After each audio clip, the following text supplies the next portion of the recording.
Alors, dans la première vidéo, on avait vu comment mettre en place le serveur Express, comment installer l'environnement pour exécuter notre JS. Et on a créé une fonction, on a pu l'appeler avec la méthode get. Maintenant, l'objectif d'aujourd'hui, c'est de pouvoir créer des fonctions avec des paramètres ou des arguments et pouvoir les appeler en utilisant un postman et en utilisant la méthode post. Alors, si vous voyez ici, j'ai une fonction simple, sum, une fonction JavaScript, function sum, elle a besoin de deux arguments, arg1 et arg2. J'ai créé deux constantes ici, dans lesquelles j'ai mis la valeur de arg1 transformée en float et la valeur de arg2 transformée en float. Et j'ai fait une variable s est égale à cette variable num1 plus la variable num2. Et pour que je puisse retourner la valeur en JS, je fais return ce caractère-là, c'est une apostrophe, dollar, accolade, la valeur de la variable, je ferme l'accolade et je fais l'apostrophe après. J'ai fait la même chose avec une deuxième fonction, factorielle, dans laquelle j'ai créé qui a besoin d'un seul argument, pour lequel je vais calculer et retourner la valeur du factoriel de ce chiffre. C'est un algorithme très simple de calcul de factoriel, avec une boucle for. Et là, j'ai créé une constante num1, j'ai pris la valeur de mon argument et je l'ai transformé avec parseInt. Je l'ai transformé en entier. Après, j'ai mis la valeur 1 dans ma variable f qui va être retournée pour calculer le factoriel. Et j'ai fait une boucle for. I est égal à 1, I inférieur à num1, I plus. Et j'ai fait f reçoit f fois I. C'est un programme simple JavaScript pour le calcul d'un factoriel avec la boucle for. Après, j'ai retourné de la même façon, j'ai retourné cette valeur. Alors là, j'ai deux fonctions. Pour que je puisse réutiliser mes fonctions dans mon fichier index.js, il faut les exporter toutes les deux. Je fais module.export.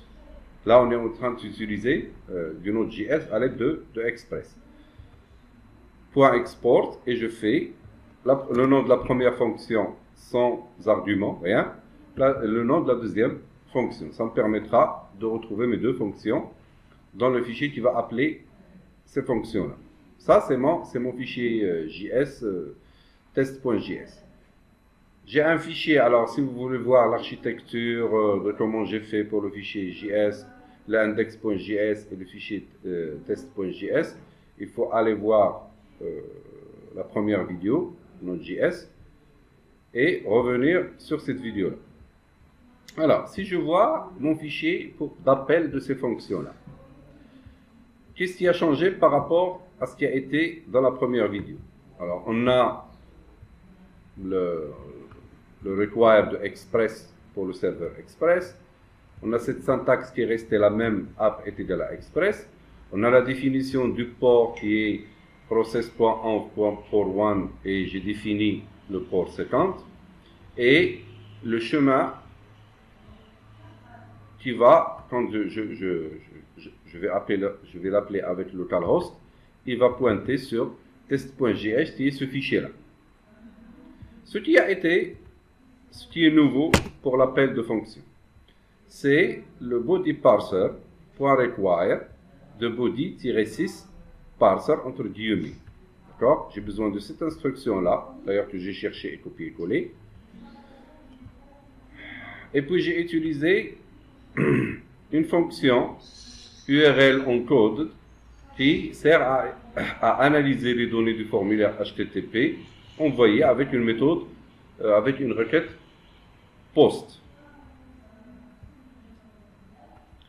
C'est celle-là, c'est cette instruction-là. Je fais a.use et je fais body parser .url encoded et je fais une parenthèse apostrophe et je fais extended est égal 2 points false. Après je lui dis l'application .post, c'est app.post, d'accord? App, c'est celle-là, d'accord? C'est cette variable-là que j'ai créée, et je fais app.post, et je lui donne un chemin que je veux. Moi, je l'ai appelé /yamini, rec, res, je fais la petite flèche ici, et là, qu'est-ce que j'ai fait? J'ai alimenté deux variables, plutôt trois variables, arg1, arg2 et arg. Celui-là, il va venir du body, ce que je vais saisir, la valeur de la variable que je vais saisir sur Postman, ça veut dire qu'il a été récupéré par la méthode POST via le protocole HTTP. Je l'ai mis dans trois variables. Et après, pour que je puisse utiliser, alors, n'oubliez pas, c'est dans le chemin. Chemin, c'est ça. Chemin, c'est require, point, anti-slash, test.js pour pointer ici. Et je lui ai dit, res.send, résultat, ça veut dire, res.send, c'est chemin, point le nom de la fonction. Alors, qu'est-ce qu'il va faire, lui? Si j'appelle cette fonction-là, il va lui effectuer la valeur qui a été récupérée par la méthode POST. Il va calculer le factoriel et il va me le retourner. Si je veux utiliser cette fonction-là et de pouvoir voir son résultat, pour la tester, alors il faut que vous installez Postman, d'accord? Et ici, vous choisissez la méthode POST, et ici vous faites http localhost, le port, c'est ce port-là que j'avais défini ici. C'est ce port-là que vous devez écrire. Si je fais un autre port, 4000 par exemple, il faudrait que dans Postman, j'écris 2.40 000. /yamini ici. /yamini ici. En fait, je suis en train de réutiliser cette partie-là du code dans app.post. Si j'ai mis Yamini ici, si je fais autre chose, il faut que je l'appelle avec ce chemin-là. D'accord? Et là, je vais sur Body et je clique sur XWW from URL encoded. Vous voyez? URL encoded, c'est pour pouvoir utiliser cette instruction-là. Qu'est-ce qu'il est?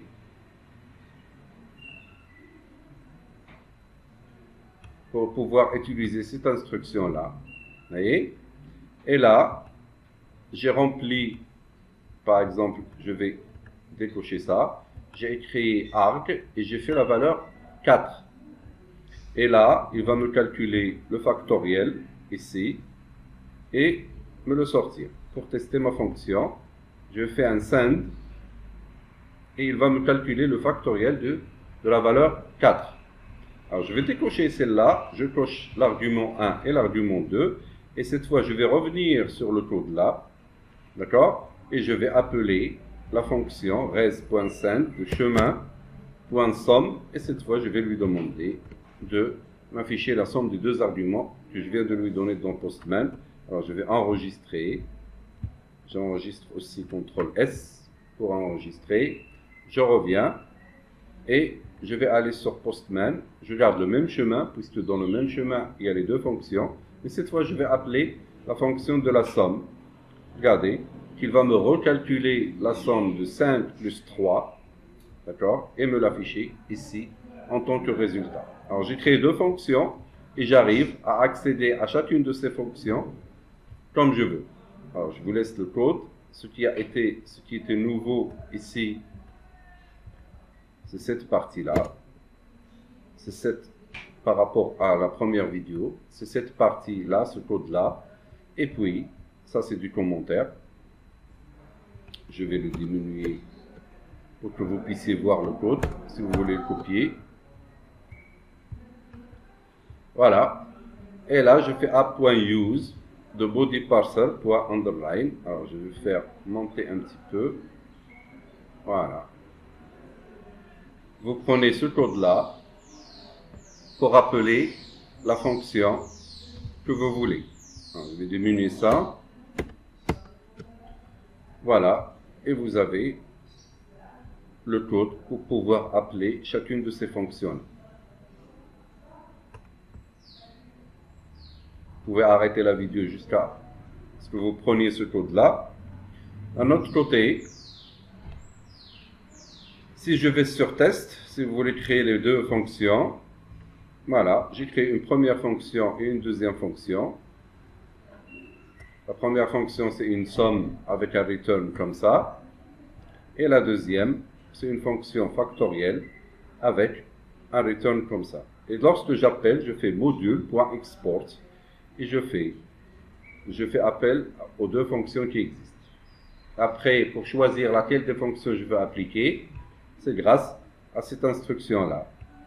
Je récupère les valeurs des arguments ici et j'appelle la fonction avec res.send. Res.send et j'aurai ça. Alors, je vous laisse ce code pour que vous puissiez créer les fonctions. Vous arrêtez la vidéo pour voir. Après, vous faites appel à cette instruction-là. Je vais la faire monter pour que vous puissiez voir. Et après, vous revenez sur l'index. Et là, vous avez ce code qui va être rajouté par rapport au code précédent. Et ce code-là pour faire appel à la fonction que vous voulez. Voilà, alors je vous laisse faire le TP. Et à la prochaine vidéo.